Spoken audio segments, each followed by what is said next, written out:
Licenciado, buenas tardes, compañeros, buenas tardes.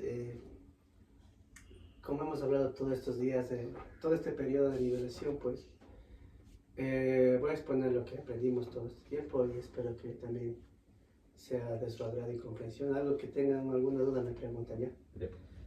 Nosotros en la clase de nivelación de la Universidad Marita Iguazú aprendimos sobre qué es un Estado plurinacional. Pero antes de esto hubo una historia. Sí hubo historia. Porque en la época en que los colonizadores vinieron acá a América, antes no existía lo que en ese entonces los colonizadores impusieron a la gente de la región, como es el esclavismo, la falta de derechos, el abuso a todos los derechos humanos, porque en ese entonces la gente, a base de la fuerza, a base del dolor, del sufrimiento, eran tratados, como les dije al principio, como esclavos. Era más claro, era un Estado uninacional que fue creado en 1830.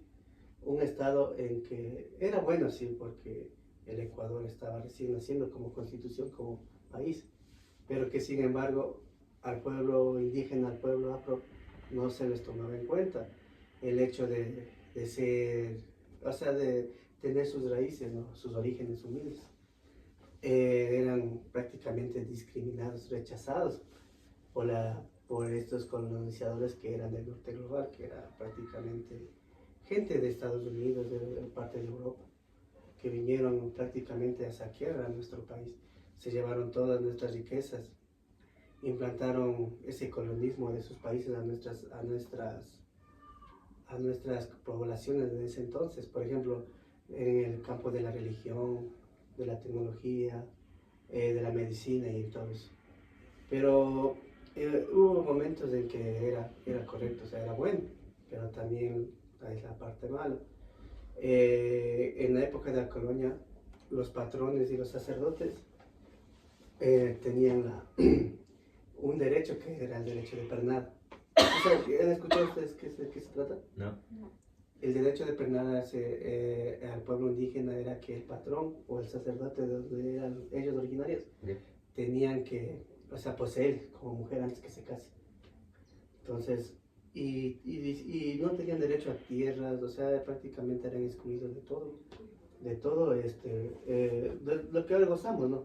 Que ahora que el Ecuador es un estado plurinacional, que fue creado gracias al gran levantamiento indígena en 1990. Ajá.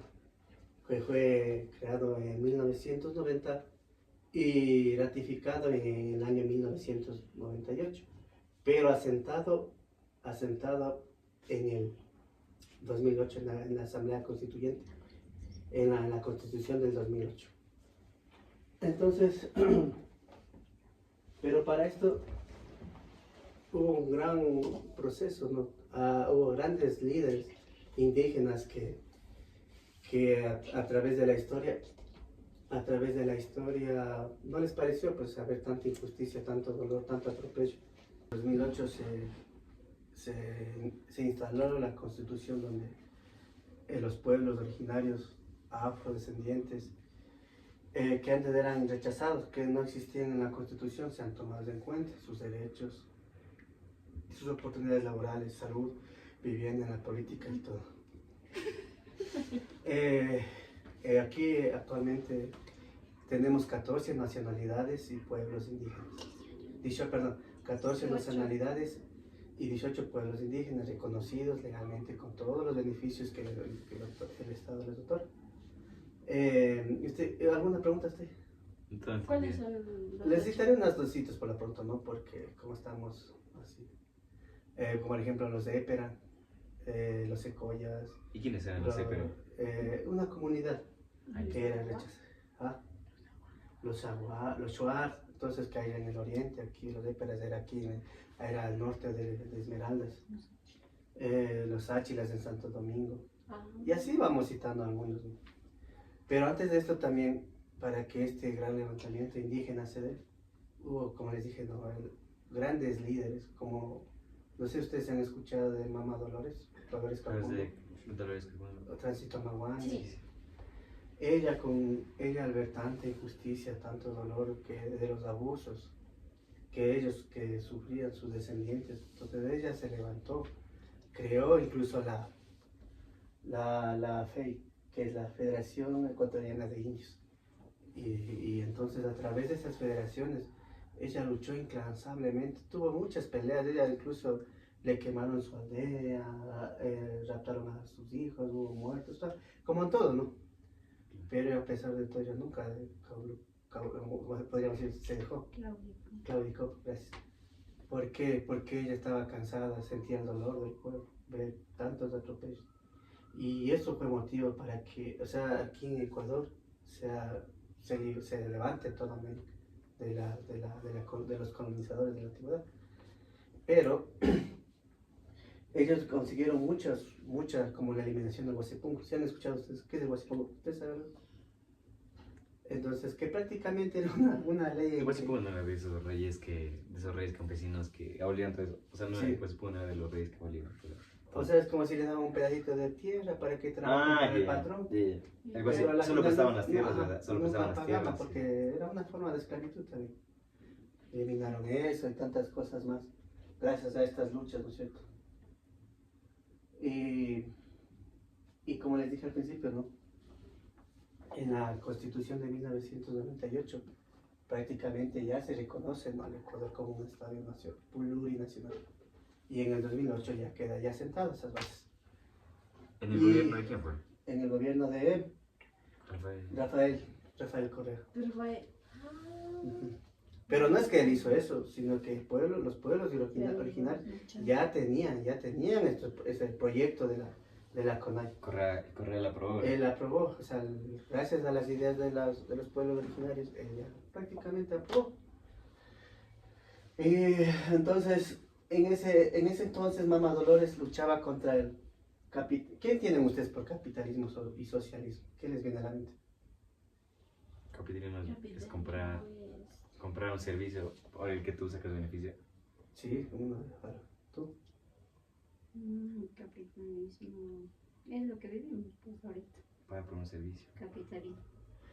¿Y usted? Es el bien, como quien dice, la gente se preocupa más por ellos que por todos. ¿Sí o qué? Sí, o sea, el capitalismo prácticamente viene a lo que es lo material, ¿no es cierto? La creación de empresas a base de la explotación de los recursos naturales, ¿no es cierto? Que lo malo es que de esto es que todos estos recursos, por ejemplo, cuando han escuchado ustedes del boom bananero, del boom cacaotero, ya. Sí. Cuando el Ecuador era una potencia exportadora de estos recursos, ¿no es cierto? Pero que lamentablemente hubo poblaciones que no respetaban prácticamente. Un grupo se benefició, como si la parte, los millonarios, la élite de la sociedad de ese entonces. Es decir, que arman como el poder solo los que tienen dinero y esclavizan a los que no tienen dinero. Y entonces a la pobre clase trabajadora, clase indígena, eran explotados. Pues el capitalismo se encarga más de explotar los recursos, de generar dinero, pero lamentablemente pues, se beneficiaba únicamente los sectores de élite, o sea, la parte millonaria, y al pobre indígena trabajador nunca fue tomado en cuenta. Siempre ellos, ni la zona, nada, solo explotaban las tierras, acababan con todos los recursos del agua y todo, pero nunca llegaba a la zona, a la gente indígena, a la gente pobre. Entonces por eso es que muchos, como les decía, como Mama Dolores, Tránsito Maguaña, los grandes líderes que lucharon en la época al lado de Mama Dolores, el pueblo mismo, el gran levantamiento indígena, permitieron crear como decir, este Estado plurinacional donde todos gozamos de los mismos derechos con iguales reconocimientos por todo lo que sufrieron, lo que han hecho nuestras nacionalidades y pueblos indígenas. También se dio en el año de 1972 del boom petrolero, que también eso fue más devastador vuelta para lo que es la naturaleza. Explotaron ríos, peces, gente murió con enfermedades de la piel, todo eso. Y vinieron esas transnacionales que ahora les conocemos, ¿no es cierto? Esas transnacionales solo llevarse el dinero, pero por la población y gente. Nada, entonces siempre ha sido, y creo que hasta ahora vivimos también, ¿no es cierto? Ese tiempo de antes, ¿no? Pero bueno, nuestra misión con lo que yo he aprendido en lo personal es pues luchar, no quedar callado, sino hablar, decir, bueno, esto no está bien, esto no es justo. Todos somos hijos de Dios, como dice hablando espiritualmente, hechos a imágenes de Dios y merecemos los mismos derechos y oportunidades.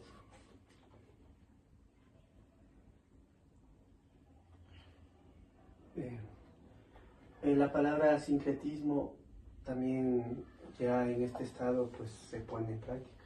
El sincretismo es hacia las costumbres y tradiciones de otras comunidades, de otros pueblos, pero también gozando con los mismos derechos y beneficios y que otorga el Estado, ¿no es cierto? En nuestro país el sincretismo se vive, sí, pero ¿cómo les explicaría en un poco porcentaje? Porque nadie acepta lo que es de otro, ¿no es cierto? Pero en este estado se trata de vivir el sincretismo. Porque si alguien viene y les dice, a ver, hagan esto, eso ya no es sincretismo, es otra cosa, pero nosotros debemos siempre de tratar de vivir en armonía y en paz con los demás, respetando todos los derechos que nosotros hemos adquirido, que la nación en la que vivimos nos otorga. Eso es el deber de cada uno, luchar por eso. Y sobre todo nuestro país también es intercultural, nosotros ya lo han visto ustedes. Sí. Que todos tenemos, ¿no es cierto?, algo diferente. Por ejemplo, en nuestro país es el único país donde se le reconoce plurinacional. En México, por ejemplo, hay no sé cuántas culturas, pero solo es un estado pluricultural. Nuestro país es de ejemplo para las demás naciones, para que nosotros podamos llevar ese mensaje, ¿no? Que se acabe ya todo lo que ha vivido el pueblo indígena. Y por ejemplo, en el reciente levantamiento que hubo creo que en el 2003, ¿no?, donde decían que los indígenas venían a destruir Quito. Eso es mentira. Solo vinimos, o sea, yo también considero de un pueblo originario, a reclamar nuestros derechos. Que la policía o el Estado trató de hacerles quedar mal, eso es muy distinto. Porque en la Constitución todos pertenecemos, todo ser vivo que nace en determinado lugar. Es como decirles, el ser indígena es ser originario. ¿De dónde nació? ¿De dónde es? Que nosotros debemos aprender a valorar y respetar sus derechos. Y con esto, no sé si algo quieren preguntarme, una cosa. Entonces eso, muchachos, y gracias por su atención, licenciados, espero también que sea de su agrado. Una excelente tarde. Gracias.